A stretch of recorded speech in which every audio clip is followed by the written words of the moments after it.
Hello, my dear friends. This is Rabbi Aharon Dobinsky coming to you today from the holy city of Yerushalayim, Jerusalem, Israel. Well, this week we have a real great match for you. We have Esau and Yaacov. Esau and Yaacov. It's only the beginning, but it's an inspiring beginning. Now remember, Rivka, their mother, was barren for a number of years. She couldn't have children.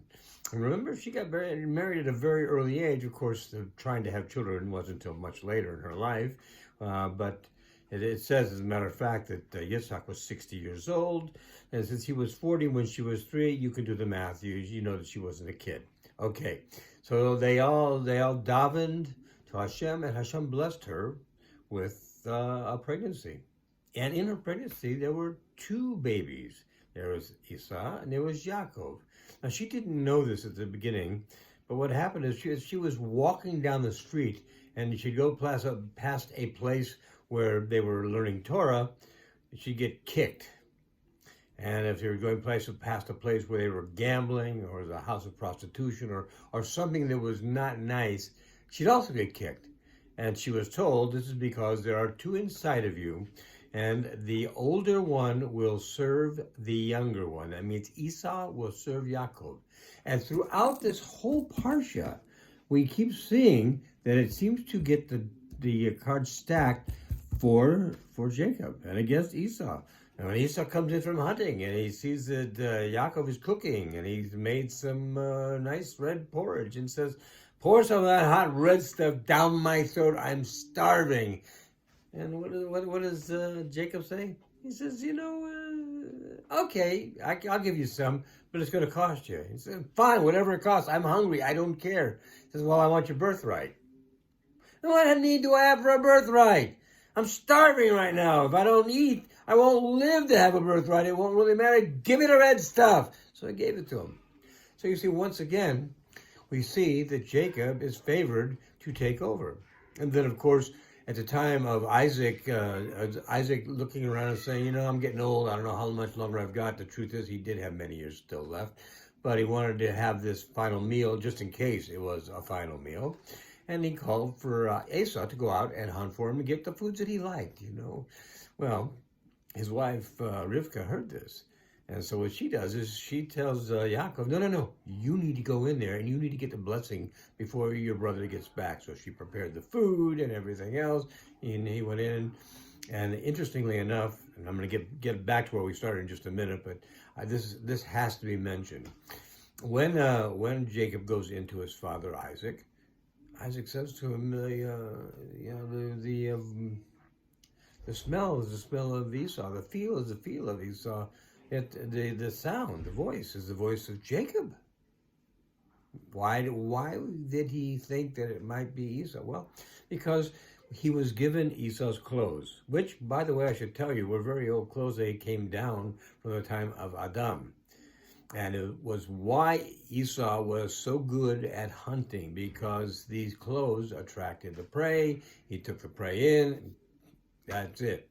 But for whatever reason, I don't know if his mom said, we need to wash these, they smell bad, they got to be taken care of. Whatever the reason was, she had his clothes and she put them on her younger son, Jacob. So when Jacob goes in to see his father says, I smell the fields on you. Now, a lot of people think that means the fields where you go hunting. And they may be right. But there are a lot of rabbiim who say, no, that's not the field he was talking about. He was talking about the field of Gan Eden.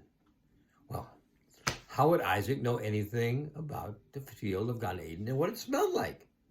Oh, let's go back a week to the Akedah.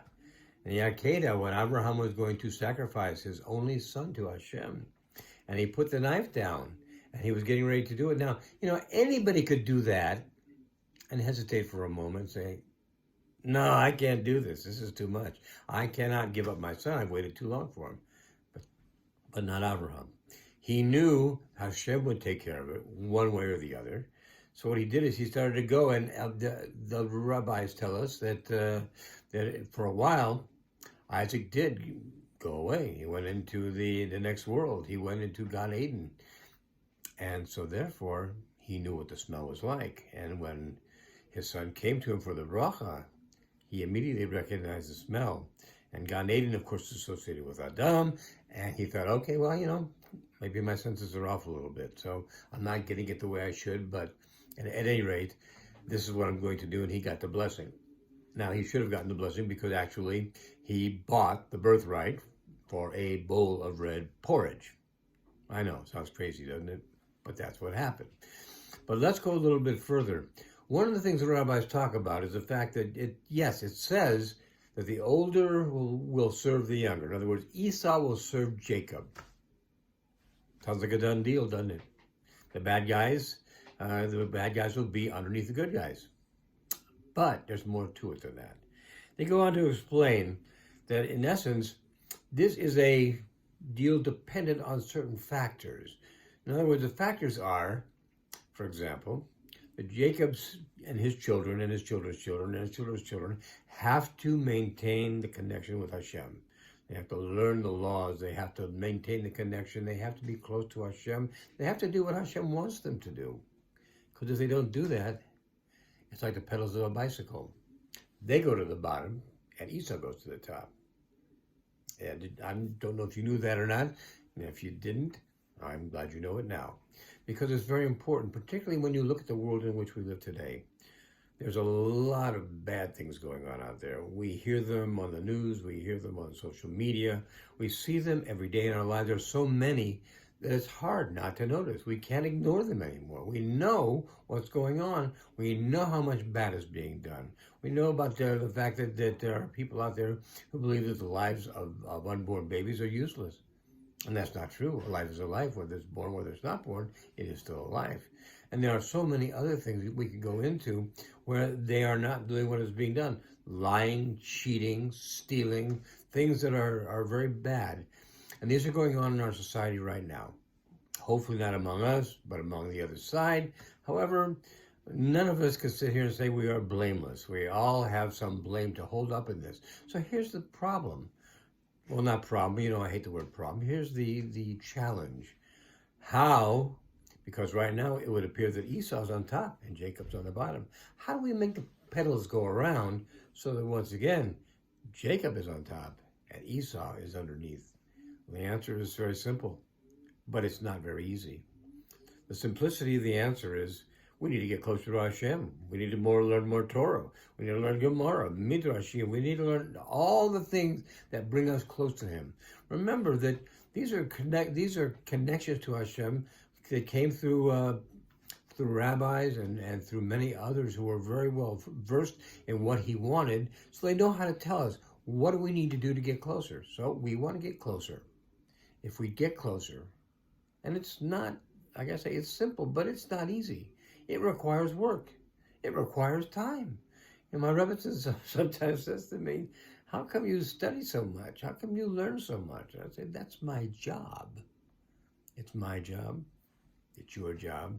It's everybody's job. It's what brings us closer to Hashem. It's what brings us closer to a life of love, joy, and fulfillment, and being close to our Creator, which is what our goal is here on this planet, is to do these things.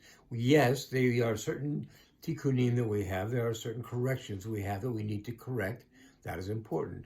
But Hashem put us here for some reason besides that. There's more to it. What is the reason? I wish I could tell you what the reason was. It's not. Yours is different than mine. Mine is different than his. His is different than hers. They're all different reasons, and we have to find out what they are. And here's a good test. If it's really something really hard for you to do, that's probably it. Because people will say to me, I can't do my tikkun. It's too hard. I'd rather do Fred's tikkun. Well, you know what? Fred would probably rather do your tikkun. Because for him, what you think is easy is extremely difficult for him. That's why it's his tikkun, okay? What is hard for us to do is usually our tikkun. So what we need to do is clean up ourselves. We need to get to our own personal redemption. And because of this, if we do our own personal redemption, and then after we do this, we go around trying to help the people around us to go through their personal redemption, we will bring about the total, final redemption and the coming of Mashiach Tzidkenu, the third Beit HaMikdash B'mehera V'yameinu. These are things that are very important to know, my friends. We need to keep Jacob on top. We need to get him back up there. He's on the way up. We need to help that happen by doing what we need to do, which is staying close to our Creator. Be well, my friends. Chodesh Tov, Shabbat Shalom. Have a great Shabbos and a great week ahead. Be well. All the best. God bless.